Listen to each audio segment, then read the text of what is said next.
Do you wake up 1, 2, even 3 times between 1 Mars and 5 now AM because your bladder can't hold it? If so, you're in very familiar company. Most older adults I meet have tried the same first fix, blame the water. They cut back after dinner, they stop sipping in the evening. Some even go through the whole afternoon on a dry mouth, only to discover they still march down the hallway at 2:37 AM, toes hunting for the edge of the rug in the dark. Here's the truth I want you to hold on to. The problem usually isn't the water. It's when the body receives it, how the body handles it during the day, and what your bladder and pelvic floor are doing when you finally lie down. In medicine, we call the nighttime trips Nocturia. But names don't solve anything. Understanding does. Let's start with a simple picture you can feel in your own legs. Imagine your lower legs, calves and ankles, like 2 thick sponges. During the day, gravity nudges fluid downward. If you're standing, sitting, shopping, cooking or watching TV, those sponges are quietly soaking up whatever your circulation can't return to the heart easily. By late afternoon, you might notice socks leaving deeper marks, shoes feeling tight, or a vague heaviness that makes stairs less appealing. Nothing dramatic, just a full feeling you've come to accept. Now, what happens at night? You lie down. Gravity's pull on those sponges disappears. The fluid they've stored trickles back into circulation. Your kidneys, which are very obedient, do exactly what they're designed to do, filter blood and make urine. Only now, that extra daytime leg fluid is showing up when you're trying to sleep. Your bladder fills faster than usual and starts tapping you on the shoulder. Not because you drank a glass of water at 7:30 PM, but because your body moved the day's backlog all at once you got horizontal. I think of Carmen, 67, who told me, "Doctor, I cut water after lunch. I tried herbal teas. I even told my family not to serve soup at dinner. Still, I'm up twice before dawn." She looked exhausted and a little defeated, like the night was a test she kept failing. We talked through her day, plenty of sitting, ankles that swelled by 5 PM, a glass of wine with dinner and a cup of black tea. Because it's decaf, oh wait, it's not decaf. Within a week of changing timing, not water volume, and adding a simple evening routine to let gravity work for her, we'll get to that, Carmen stopped blaming water and started sleeping. There's another piece people rarely hear, residual urine. Even after you go, a small amount, sometimes 1 or 2 fluid ounces, can remain in the bladder, especially for men with enlarged prostates or anyone with a tense pelvic floor. That tiny leftover is like a puddle on a windy day. It invites more, faster. 2 hours later, your bladder acts like it's full again. This is why so many people swear, "But I peed right before bed." You did. You just didn't finish. Again, it's not a water problem, it's a bladder behavior problem. And then there are bladder irritants, the drinks that poke the bladder whether or not there's much volume in it. Coffee, black or green tea, colas, yes, even diet, citrus sodas and alcohol, especially beer, can make your bladder talkative. They're like a foreman banging on a door. Move it along. If you take them late in the day, the signal to void can outsize the actual amount of urine. That's why a small beer at 8:01 PM can trigger a 2 AM bathroom run that feels urgent but measures modest when you get there. At this point, you might be asking, so should I just stop drinking? Please don't. Cutting water creates its own problems. Headaches, constipation, lightheadedness, blood pressure swings, even a higher fall risk when you stand up from bed. The goal isn't less hydration, it's smarter hydration, plus 2 simple behaviors that prevent the midnight flood from ever starting. Let's reframe the whole night with a day as a factory analogy. During the daytime shift, your body receives supplies, food, fluids, makes energy and clears waste. The factory runs, the doors are open, the forklift hums. At closing time, the goal is to wind down operations so the cleaning crew, your deep sleep systems, can do their quiet work. If you keep sending trucks to the loading dock at 9:30 PM, or you leave a heavy load in the back hallway, fluid in the legs, that crew will never get a clean shot at the floors. They'll keep dodging deliveries. That's what fragmented sleep feels like, dodging deliveries. Now let me give you 3 concrete truths to anchor the rest of this series. Gravity is the first boss. If you let gravity wage a silent war all day, fluid pooling in the sponges of your calves and ankles, then lie down without giving that fluid a chance to move early, your kidneys will clock in during the night shift. You'll pay with wake-ups. We'll use a simple heels above heart routine to pre-drain the system before bed, so the kidneys do their work before you turn off the light. How you empty matters as much as how often you empty. If you sit, breathe, pause 20-30 seconds, and try again, you'll often release the hidden bottom. That second, smaller stream makes the difference between a 3 a.m. wake-up and sleeping through until morning. We call it double voiding, and it's as ordinary as brushing your teeth once you learn it. Timing beats restriction. Most older adults do best when shut in 75% of their daily fluids land before mid-afternoon. Evenings are a taper, not a drought. A small sip with nighttime meds is fine. A full glass at 9:45 p.m. is a new delivery to the loading dock. Caffeine, colas, and alcohol late. That's like turning up the intercom and telling the bladder to be noisy. For men, a quick note on the prostate. An enlarged prostate, BPH, narrows the exit, slows the stream, and increases residual urine. If your stream is weak, you strain, or you feel unfinished, talk to your clinician. There are gentle medications and behavioral tweaks that help. For everyone, if you ever notice burning, fever, confusion, blood in the urine, one-sided leg swelling, or sudden shortness of breath, those are red flags. Don't wait. Get care. You might be wondering, is it really this simple? I hear the skepticism every week, and I get it. When you've dragged yourself out of bed for years, pillows and pause time sounds too small. But tiny, repeatable actions, done in the right order, change physiology. Think of Marta, 68, swollen ankles at dusk, tight calves by bedtime, then leg cramps that jolted her up.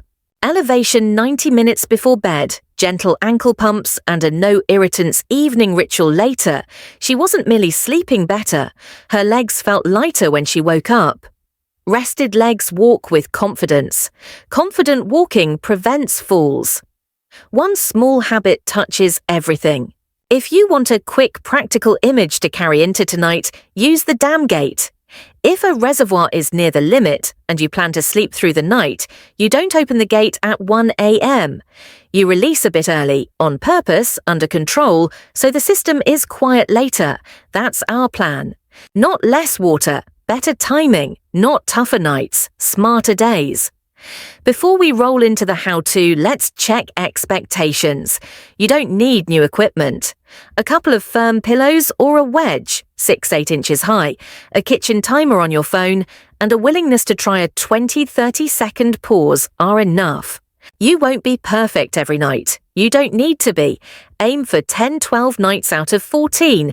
Keep an index card on your nightstand and jot 3 things each morning.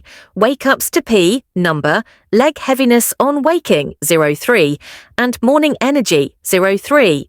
By week 2, most people see at least one fewer trip down the hallway, a softer first step, and a clearer head after breakfast. That's not a miracle, that's physiology cooperating. And finally, the most important mindset shift: stop blaming water. Hydration is not the enemy. The body you live in is eager to cooperate when you give it a sequence it can follow. Offload the legs, empty completely, then taper smartly. You're not broken. You've been working against gravity's schedule. Tonight we're going to put gravity on your side. Take a breath. Feel your calves. Notice your ankles. You've carried yourself through a lifetime of places and people. You deserve a night that repairs you, start to finish. In the next part, I'll show you the first step that flips the script. An easy, no-cost gravity offload you can do on your own couch. So your kidneys do their job before your head meets the pillow. Let's make this simple, practical, and true to how your body actually works at night. If you wake to pee one or more times, the culprit usually isn't too much water. It's when fluid moves, how your bladder behaves, and what gravity has been doing to your legs all day. 1. Gravity loads the leg sponges. From breakfast to dinner, gravity nudges fluid down into your calves and ankles. Think of those tissues like two big sponges. When you stand, sit, shop, cook, or watch TV, tiny blood vessels leak a little fluid out into the tissues. That's normal. And the lymph system slowly carries it back. But it's a slow conveyor belt. By late afternoon, socks leave deeper marks, shoes feel snug, your legs feel heavy. That's fluid your body hasn't cleared yet. 2. Lying down flips the plumbing. When you lie flat, gravity stops pinning fluid in the legs. The sponges squeeze back. Fluid returns to the bloodstream. Your kidneys are obedient workers. More blood volume in, more urine out. But now this happens at night, when your brain wants deep, uninterrupted sleep. Result, your bladder fills faster between 1-5 a.m. and you get that urgent nudge to the bathroom, even if you didn't drink much at night. 3. Bladder capacity and sensitivity change with age. With aging, the bladder can become a bit less stretchy and a bit more chatty. Nerves signal urgency sooner. In men, BPH, enlarged prostate, narrows the exit, which can leave residual urine behind. Even 1 to 2 FL-Oz left over can trigger an early morning trip. In women and men with tight pelvic floors or after pelvic surgeries, the bladder may not relax fully. Again, more residual, more night wakings. 4. Hormones and body clocks matter.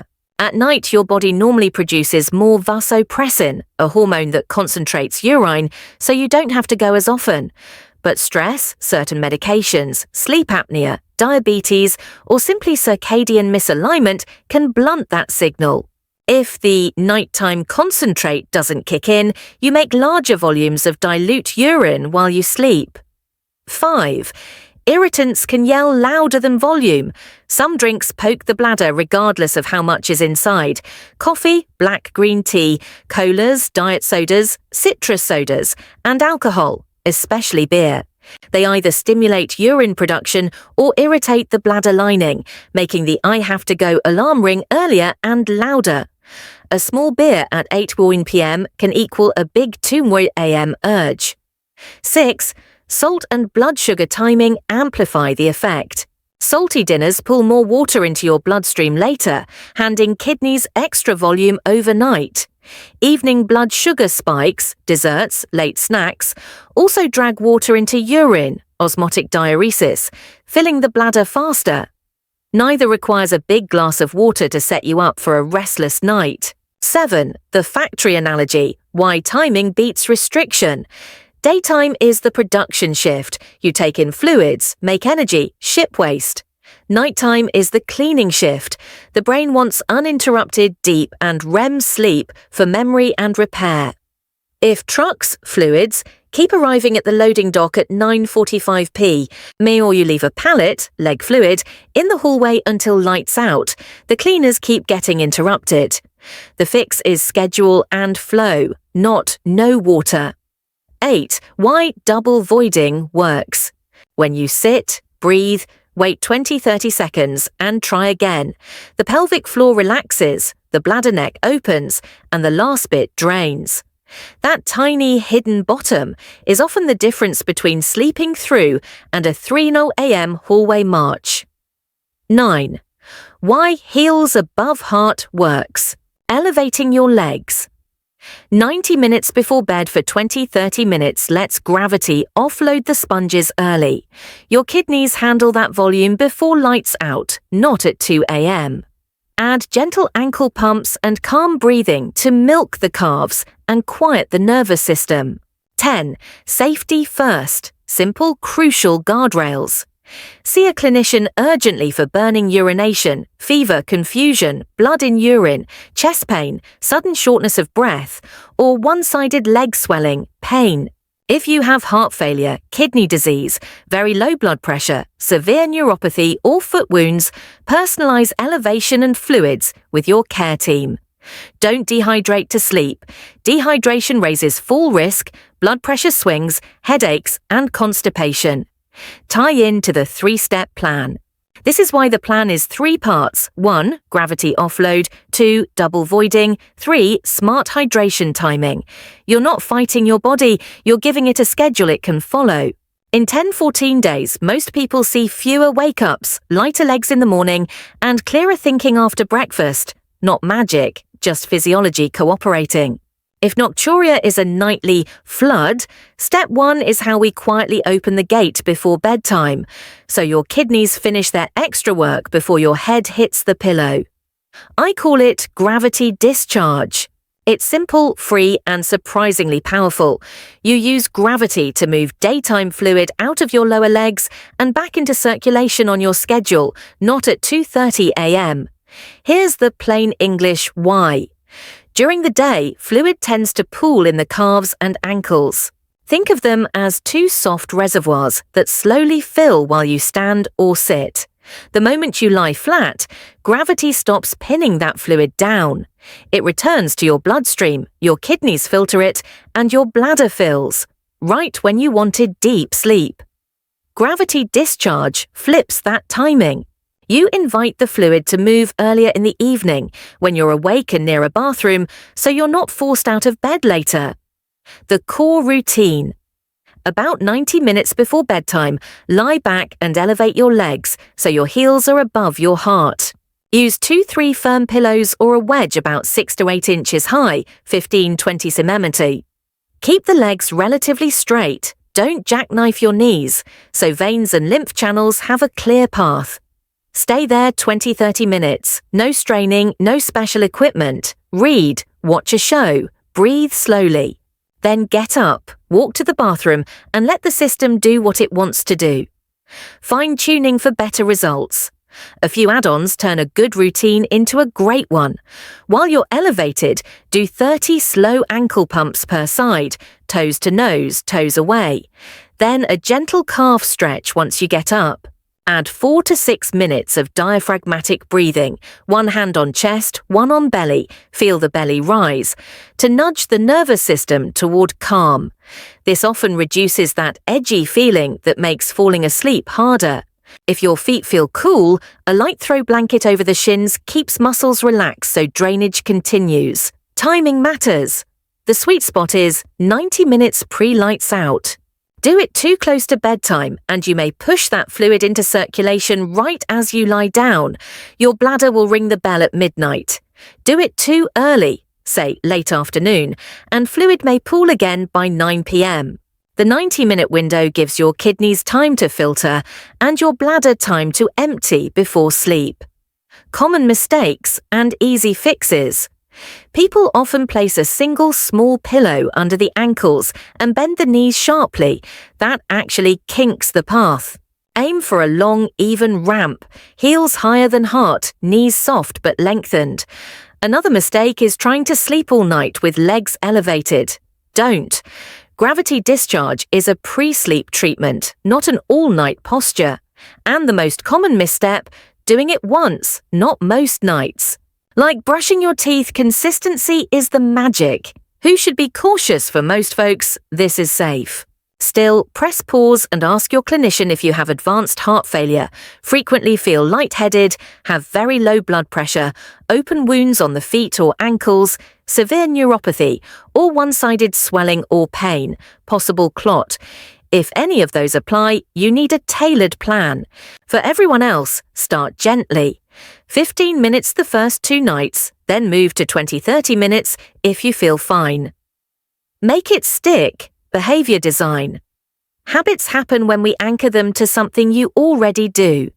Put your wedge or pillow where you relax after dinner. When the show starts or the kettle boils, feet go up. No extra decision. Keep a small timer on your phone set to 22 minutes.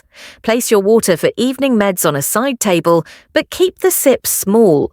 When you stand, go pee, then do your normal wind down. The sequence becomes automatic. Elevate, empty, ease into bed. What to track so you notice wins.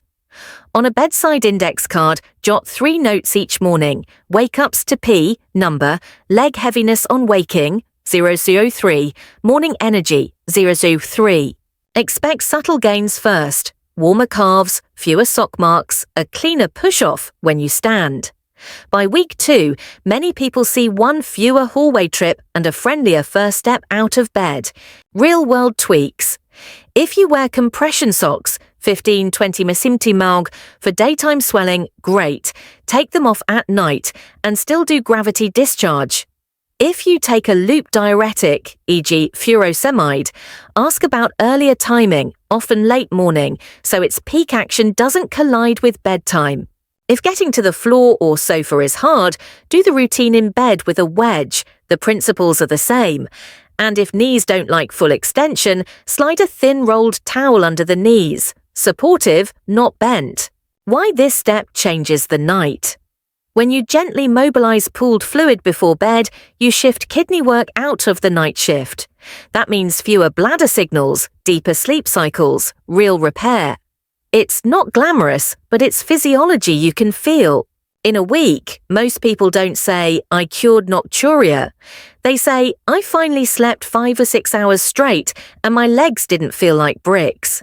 That's the win we're after. If step 1 moves daytime fluid off your legs, step 2 makes sure your bladder starts the night as empty as it can be. It's called double voiding, simple, free, and often the missing piece between waking at 2 Mars AM and sleeping straight to morning. Why double voiding works, plain English physiology, many older adults retain a small residual, sometimes 1-2 fel-Oz, after finishing. That tiny leftover acts like a starter. As kidneys trickle in more urine, pressure rises sooner, and the first urge hits in the early morning. Double voiding reduces that residual. The method isn't about force, it's about relaxation, posture, and time, so the bladder neck opens and the pelvic floor lets go. How to do it? The 3-step sequence. Sit, don't stand. Sitting relaxes the pelvic floor more reliably than standing for most people. Feet flat on the floor, knees slightly apart, shoulders and jaw loose. If helpful, place a small footstool under your feet to create a gentle forward tilt. Think squatty posture. Void, then wait. When you think you're done, stay seated 20-30 seconds. Breathe low and slow. 1 hand on your belly, feel it rise. No straining. Try again. Lean slightly forward at the hips, not hunched. Relax your belly and see if a second stream appears. Often it does, small but meaningful. Timing that fits your bedtime routine. Use this at lights out and again if needed right after gravity discharge. Step 1.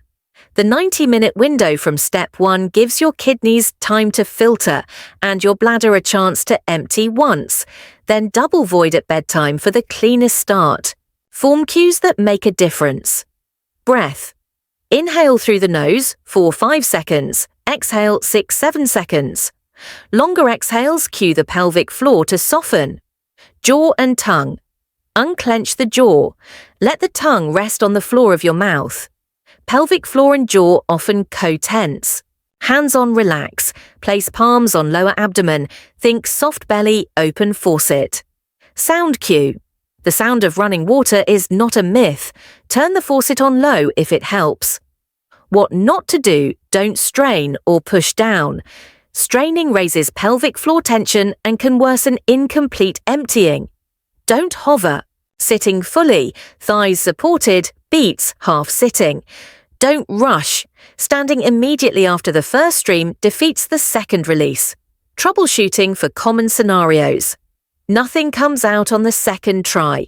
That's okay. Keep the routine nightly for a week. Many people notice the second release by night, 3-5. I feel pressure but no flow. Check posture, feet flat, slight forward lean, jaw unclenched, longer exhales. I get lightheaded. Stand slowly. If the room spins, talk to your clinician about blood pressure and timing fluids earlier. Constipation present? A backed-up rectum can mechanically resist bladder emptying. Support daily fibre, veggies, oats, water earlier in the day, and gentle movement. Men with BPH, enlarged prostate. Watch for weak stream, hesitancy, dribbling, and the sense of not done. Double voiding helps, but also ask your clinician about alpha blockers, e.g. tamsulosin, and timing them so the evening stream is easier. Pelvic floor relaxation beats bracing. Avoid late decongestants, pseudoephedrine, that tighten the outlet. Women and pelvic floor tension, decades of holding can create a reflexively tight pelvic floor. Use low belly breathing, think melt the sit bones, and keep knees comfortably apart. If urgency, leakage, or pelvic heaviness persist, pelvic floor physical therapy can be life-changing. Safety first, red flags. Call your clinician if you notice burning, fever, confusion, possible UTI, blood in urine, inability to pass urine, or painful one-sided leg swelling, clot concern. Double voiding is generally safe, but isn't a substitute for medical evaluation when red flags appear. Behavior design, make it automatic. Anchor the habit to your wind down, brush teeth, meds, double void, bed. Put a sticky note on the bathroom mirror. Sit, pause 20-30s, try again. Keep the bathroom warm and well lit to remove small frictions. Measure the win, so your brain believes it. On your bedside card, track wake-ups to pee, ease of first morning stream, 0 easy 3 seek strained, and morning energy 0-3. Most notice one fewer wake-up within 7-10 nights and a stronger, emptier feeling at lights out. FAQs, quick, can I stand? Sit whenever possible, it usually empties better. Creed maneuver, pressing the lower belly. Avoid forceful pressing unless your clinician teaches you a gentle version. It can be unsafe for some conditions. Warm drink before bed. If you must, keep it small and caffeine-free. Use 2 hours before bed. Practiced consistently, double voiding isn't a trick, it's better mechanics. Start the night empty, and you give deep sleep a real chance. If steps 1 and 2 cleared the runway, step 3 controls incoming traffic so the night stays quiet. This isn't about drinking less. It's about when and what you drink, so your kidneys do most of their work while you're awake, not at 2 a.m. Think of it as closing the intake valve, gently, gradually, before bed. The core rule, simple, safe, doable. Aim to take about 75% of your daily fluids by early mid-afternoon. Keep evening fluids modest and avoid significant drinking in the 2 hours before lights out, individualized to 2-3 hours.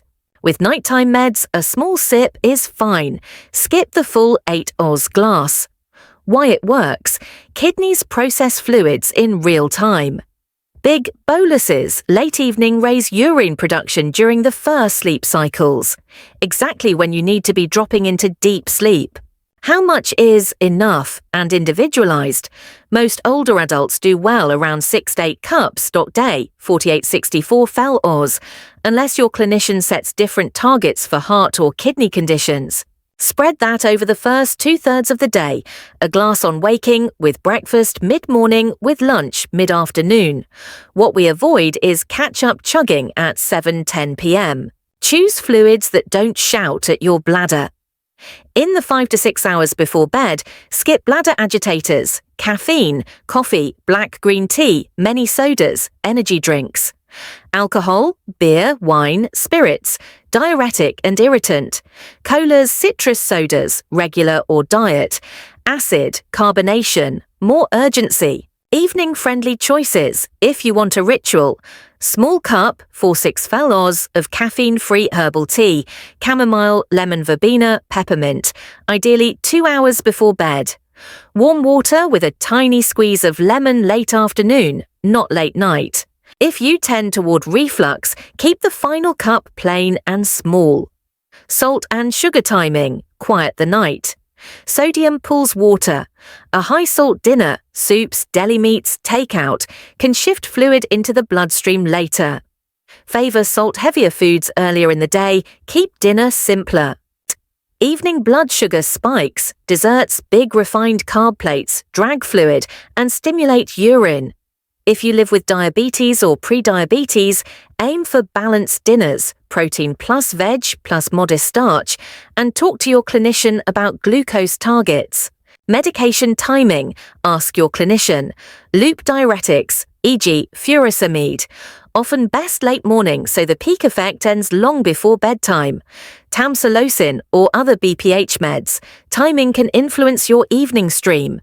Decongestants, pseudoephedrine, tighten the bladder outlet, avoid late doses. A day that works, sample schedule, 7:00 a.m., 8 Oz water with meds, 8:00 a.m., breakfast, coffee or tea if you like caffeine, this is the time, not evening, plus 8 Oz water.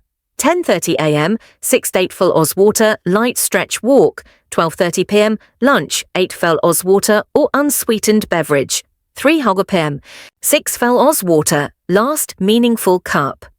5:30, 6:30 p.m. Dinner, sip modestly, 4-6 Oz, avoid colas, beer. 8:30 p.m. If you need a ritual, 4-6 Oz caffeine-free herbal tea, no later than 2 hours before bed. Bedtime window, T2H, T0, no significant fluids. Proceed with Step 1, elevation at T90 and Step 2, double void, at lights out. Behavior design, make it automatic. Front load without thinking. Keep a 16 Oz bottle at your breakfast place. Finish it by noon. Afternoon alarm, set a 3 p.m. Reminder, that's your last meaningful glass. Nightstand nudge, place only a 2-3 Oz shot glass by the bed for meds. Prevents accidental 8 Oz refills. Swap rituals, if a warm cup equals relaxation, move it earlier and smaller. Keep the wind down, change the clock. Troubleshooting, real-life obstacles. I'm thirsty at 10 p.m. Try a mouth rinse, a few sips, or a sugar-free lozenge. Night thirst is often habit or dry air. Use a cool mist humidifier. I exercise at 6-7 p.m. Rehydrate right after, 4-6 Oz, then switch to small sips only. I take diuretics late. Ask about shifting earlier. Never change prescriptions without guidance. I love my evening soda beer. Trade it for a midday treat. Your sleep is worth more than a nighttime can. What to track, so progress is real. On your bedside card, with steps 1-2 metrics, add evening fluid end time, clock time. Type of last drink, herbal tea, water, E. Night wake-ups, count. Most people see one fewer wake-up by week 2 when they keep the 2-hour dry window and retire bladder irritants. Red flags and personalization. Do not restrict fluids if you've been told to hydrate for kidney stones, UTIs, or specific meds. Adjust timing, not amount, with your clinician. Heart kidney disease, uncontrolled diabetes, or OSA, snoring, daytime sleepiness, can worsen nocturia. Addressing these often improves nights. Bottom line, you're not punished for drinking water. You're rewarded for timing it. Let the day do the heavy lifting and give the night back to sleep. Think of steps 1-3 as gears in the same clock. Each gear does a modest job. Together they keep time with remarkable accuracy. Step 1, gravity discharge, moves daytime fluid before bed, so the kidneys finish extra filtering while you're awake. Step 2, double voiding, starts the night with the emptiest bladder you can comfortably achieve. Step 3, smart fluid timing, quiets the evening input, so there's simply less to process overnight. When these line up, you don't just reduce bathroom trips, you change how the whole night works. 1. Sleep continuity, the first big win. Continuous sleep isn't just longer, it's deeper. The first half of the night is rich in slow-wave sleep, the body's repair mode. If you front-load kidney work, step 1, begin with a cleaner tank, step 2, and stop sending late trucks, step 3, you protect those early cycles. People often report, for the first time in years, I slept 5 to 6 hours in one piece. That's not a miracle, it's physiology given a fair lane. By week 2 of consistent practice, most older adults see one fewer wake-up and a more predictable sleep midpoint. 2. Safer nights, fewer falls. Every hallway trip at 2 am stacks risk, low light, postural blood pressure dips, carpet edges, pets. Fewer trips mean fewer chances to stumble. The gears help here in multiple ways: less urgency, warmer calves after step 1, and a clearer head thanks to deeper sleep. Many patients tell me they no longer pinball off door frames. Safety isn't a side effect, it's a core outcome. 3. Morning legs that feel ready. When you displace fluid in the evening, calves are less waterlogged at dawn. Add the even mechanics of double voiding, and you avoid the stiff, tentative first steps. Patients use phrases like cleaner push-off, lighter ankles, no sock marks. Those small wins compound: easier stairs, more confident gait, more independence. 4. Brain benefits: clarity, memory, mood. Deep sleep and uninterrupted REM organize memory and sweep the brain's mental clutter. Many people fear they're losing memory to age when they're actually losing sleep continuity.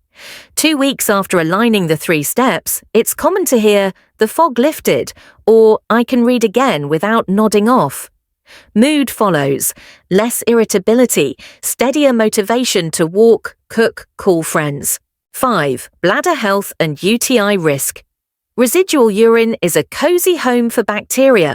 By mastering step 2, you reduce residuals, which can lower the risk of recurrent nighttime urgency from irritation. Smart timing, step 3, avoids late bladder agitators, alcohol, caffeinated teas, colas that inflame the lining. It's a quiet, food-first prevention approach. 6. Blood pressure and swelling.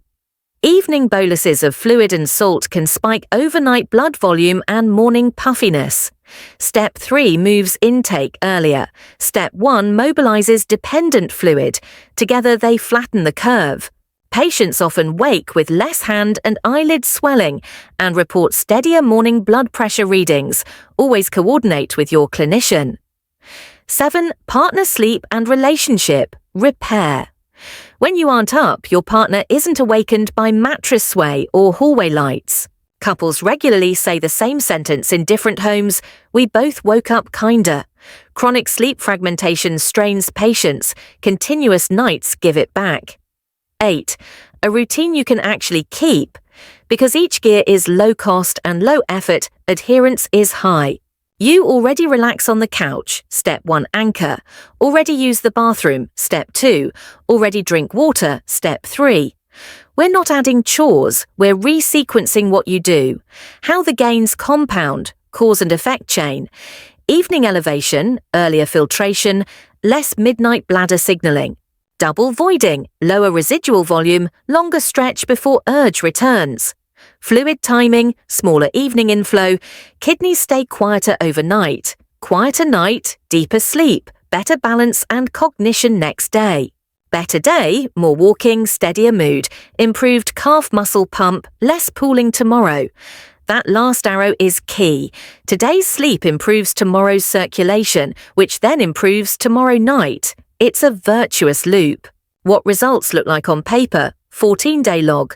Use a bedside index card. Each morning note: wake-ups to pee, count. Leg heaviness on waking, 0.3. Morning energy, clarity, 0.3. Evening fluid cut-off time, clock.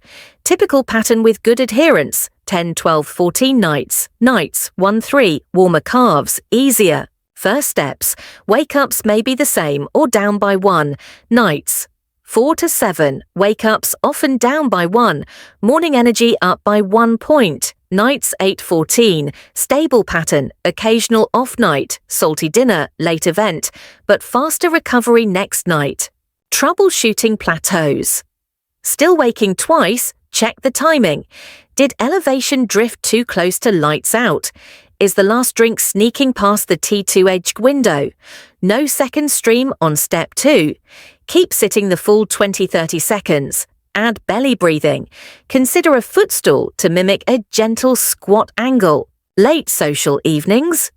Front load earlier in the day. Choose 4 to 6 FL Oz herb tea only and be extra consistent the next 2 nights to reset. Personalization and safety, the grown-up way. BPH signs, men. Weak stream, hesitancy, dribbling. Keep step 2, ask about alpha blockers and timing. Diuretics, never change on your own, ask about a morning schedule. Diabetes or suspected sleep apnea, snoring, daytime sleepiness.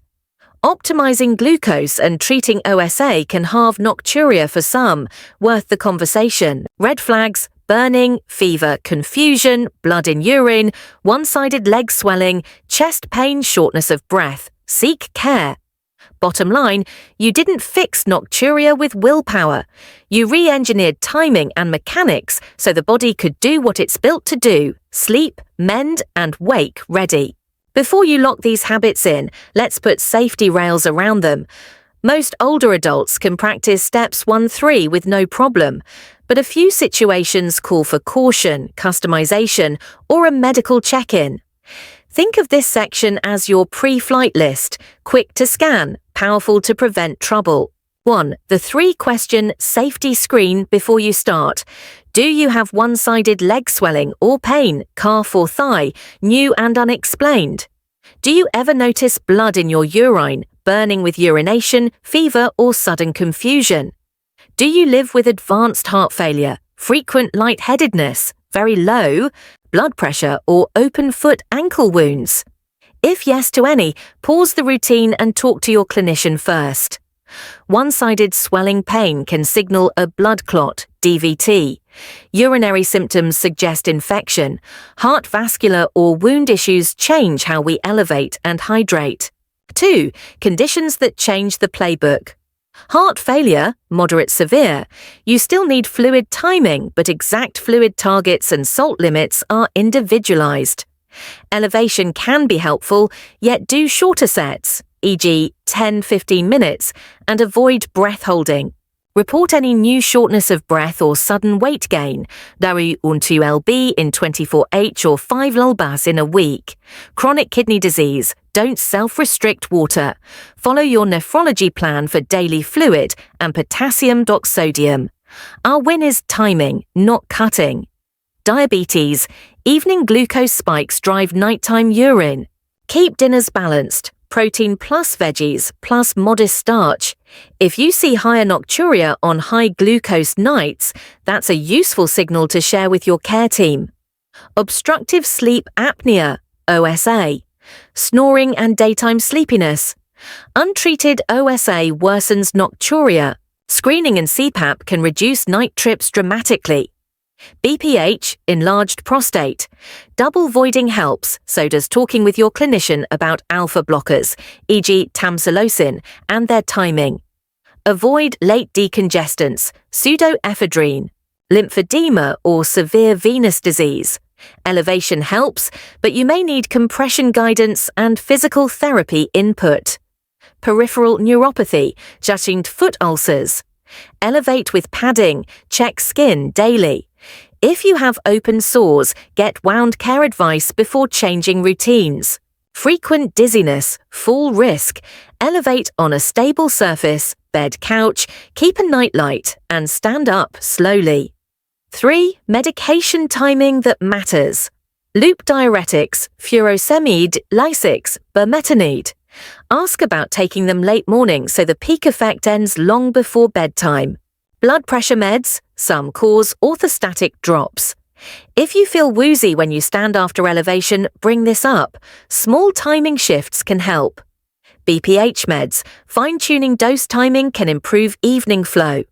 Sleep aids, alcohol, both can confuse bladder cues and increase fall risk. Prefer behavioral steps first. 4. Hydration, avoid both extremes. Over-restriction raises risk of constipation, falls, kidney issues, and next-day fatigue. Overhydration late day can cause hyponatremia, low sodium, in susceptible people. Our target is steady daytime intake, light evening taper, not dry mouth, not chugging at 9:30 p.m. 5. Elevation specifics, make it gentle and safe. Keep the ramp smooth, heels above heart, knees soft, not sharply bent. Start with 15 minutes if you're unsure, progress to 20-30 minutes. Don't sleep all night in maximal elevation. It's a pre-sleep treatment, not an all-night posture. Warm calves, thin throw blanket if they get cool, relaxed muscles drain better. 6. Red flags. Stop and cool chest pain, new shortness of breath, or one-sided leg swelling, pain. Burning urine, fever, blood, or sudden confusion, inability to pass urine, severe lower abdominal pain, or new incontinence, repeated falls or near falls at night. 7. Travel, heat, and real-life twists hot days. You'll likely need more total fluids, front load earlier, and still keep the 2-hour dry window. Evening events, keep portions small, 4-6 Oz, skip irritants, alcohol colas, and be extra consistent the next 2 nights. Air travel, feet swell, do ankle pumps in the seat, use 15-20 Massis Mini image compression during the day, then your usual elevation at the hotel. Bottom line, safety isn't a barrier, it's what lets you keep the gains. With a few guardrails, the plan stays simple, senior smart, and sustainable. This week is about trying, tracking, and tuning. You don't need perfection, you need patterns. Use a small index card or notes app. Each morning, jot 3 numbers. Night wake-ups to pee, count. Leg heaviness on waking, 0 none, 3 heavy. Morning energy clarity, 0 low, 3 high. Optional. Bedtime cut-off time for fluids, and what your last drink was. Daily anchors, every day, same order. T90 min, gravity discharge, 20-30 min, heels above heart. T2H, close the intake valve, no significant fluids, only small sips for meds. Lights out, double void, sit, pause 20-30s, try again. Day-by-day focus. Day 1, baseline and setup. Put the wedge pillows where you relax. Set a repeating 3 p.m. reminder. Last meaningful glass. Prep a nightstand 2-3 Oz mini cup for meds. Log your first night, don't expect change yet. Day 2, form and breath. During elevation, add 30 ankle pumps leg and 4-6 min diaphragmatic breathing. Check that legs are relatively straight, heels above heart. Day 3, cut-off precision. Lock the T2H window. If you usually drink at 9:30 p.m., shift that to 7:38 p.m. Keep evening portions 4-6 Oz max. Day 4, double voiding mechanics. Sit fully, feet flat, slight forward lean, soft jaw. Count a full 20-30s before the second try. Add a small footstool if helpful.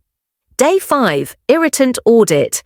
Remove late caffeine, colas, alcohol. If you want a ritual, choose 4-6 Oz caffeine-free herbal tea by T2H.